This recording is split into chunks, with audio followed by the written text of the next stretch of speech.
Just wait until you see what happens when they realize what is really happening to the economy, Michael Snyder reports. If stock prices are going to start plunging just because inflation is running a little bit hotter than expected, what's going to happen once the market finally realizes that the entire economy is literally starting to come apart at the seams? Consumer delinquency rates are spiking. The commercial real estate crisis is rapidly picking up steam. Banks from coast to coast are in deep financial trouble. Large corporations all over America are conducting mass layoffs, and homelessness has been rising at the fastest pace ever recorded. But if you ignore all of these little details, you can be just like Joe Biden, pretend that everything is just fine. On Tuesday, the Dow Jones Industrial Average dropped 524 points. It was the largest one-day loss since March 2023. U.S. stocks tumbled in a broad sell-off after a hotter-than-expected inflation report may jeopardize the Federal Reserve's plan to cut interest rates.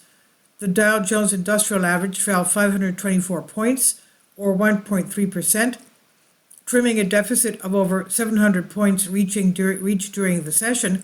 It's just the worst trading day in 11 months. The benchmark has erased almost half its gains for 2024, with the 10-year Treasury yield hitting at 4.3%. So why did this happen? Well, we're being told that stock prices fell because the inflation numbers that were just released by the Bureau of Labor Statistics were a bit disappointing.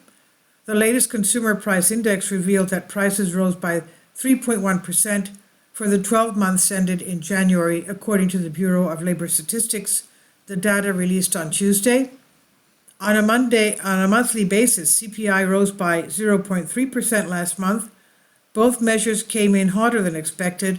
Economists expected inflation to ease at 0.2% from December and slow to 2.9% annually, according to FactSet.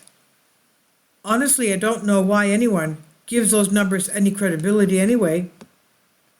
Over the decades, the formula that's used to calculate the consumer price index has literally been changed dozens of times. The inflation was still calculated the way that it was back in 1980, and if it was calculated that way, it would still be in a double-digit territory right now. Meanwhile, we continue to get more signs that economic activity has reached a major turning point. During the final 3 months of last year, Hasbro managed to lose more than $1 billion.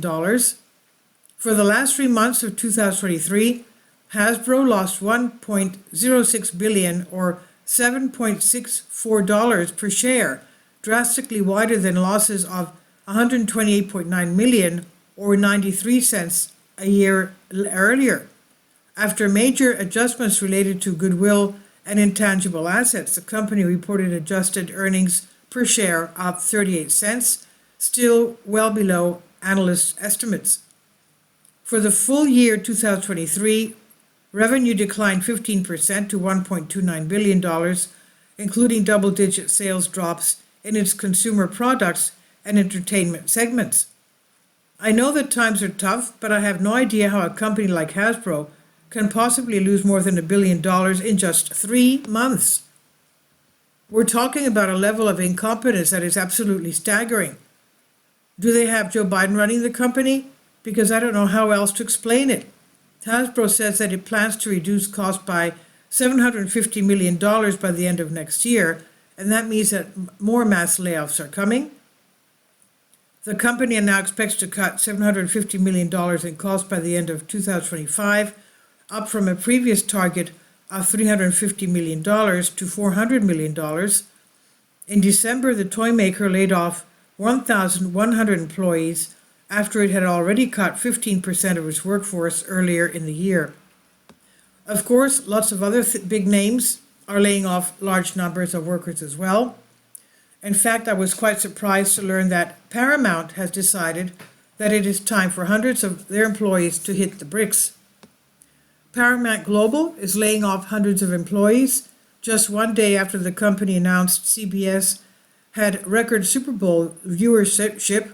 Chief Executive Officer Bob Bakish said Tuesday in an internal memo to the employees.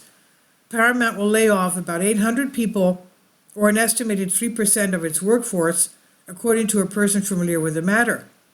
Paramount Global ended 2022 with about 24,500 full-time and part-time employees.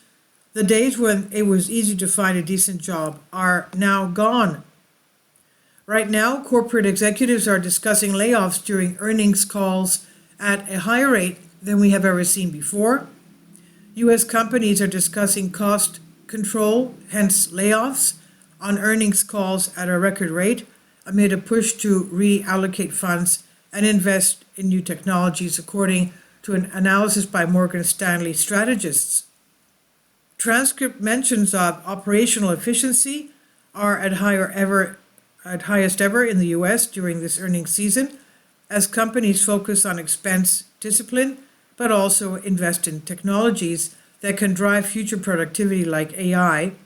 A team led by Michael Wilson wrote in a note, "If you have a good job that you value, hold on to it as tightly as you can, because things are about to get really crazy out there. So much of what we're witnessing at this moment reminds me of 2008. Earlier this week, I was stunned to learn that a very large commercial building in Ohio was just sold for $9 a square foot. A 222,000 square foot building in Ohio was just sold for $2.4 million, or $9 per square foot. Yes, that's no typo. It literally sold for $9 a square foot. It was the former site of FedEx Custom Critical in Greene, Ohio. The commercial real estate correction has gone from concerning to an outright apocalypse, primarily impacting office properties in most cities across the U.S. It's crazy how far commercial real estate prices have already fallen. At the lower they go, the more financial pressure there is going to be on our banks. In a desperate attempt to stay afloat, banks have been shedding workers and closing branches at a frightening pace. American banks are continuing to close costly branches this year, notifying their regulator of a total of 36 closures in a single week. At the head of the pack was U.S. Bank, which between January 28 and February 3rd told its regulator it would close 23 branches across the country, and 7 of them are in Oregon. It was followed by Wells Fargo, which reported to the Office of the Comptroller of the Currency, OCC, it would shut 5. 2 were in California, but the rest were scattered across the United States. Oh, but don't worry, everything is fine. Joe Biden is in control, and he's going to lead us into a new golden age of peace and prosperity.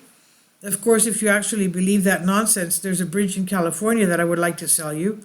The truth is that the economic difficulties that we have been through so far are not even worth comparing to the tremendous chaos that is ahead.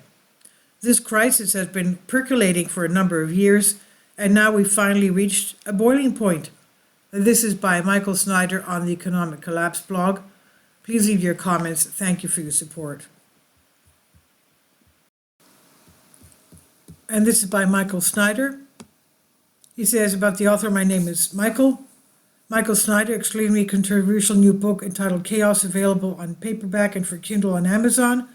He's also written 7 other books that are available on Amazon, including End Times, 7-Year Apocalypse, Lost Prophecies of the Future America, The Beginning of the End, and Living a Life That Really Matters, Commissions Earned. When you purchase any of Michael's books, you help to support the work that he's doing. You can also get his articles by email as soon as he publishes them by subscribing to his Substack newsletter. Michael has published thousands of articles on Economic Collapse blog, End of the American Dream, Most Important News, and he always freely and happily allows others to republish his articles on their own websites. You can connect with Michael on YouTube, Facebook, and Twitter, and sharing his articles on your own social media accounts is definitely a great help. These are such troubled times that people need hope. John 3:16 tells us about the hope that God has given us through Jesus Christ. For God so loved the world that he gave his only begotten Son, that whosoever believeth in him should not perish but have everlasting life. If you have not already done so, we strongly urge you to invite Jesus Christ to be your Lord and Savior today. Kindly support my Patreon account. The daily posts are 5 videos daily, and they are totally different from what I have on my YouTube channel. Thank you so much for your support and that you find all my content so interesting. You'll find the Patreon account details in the description box below.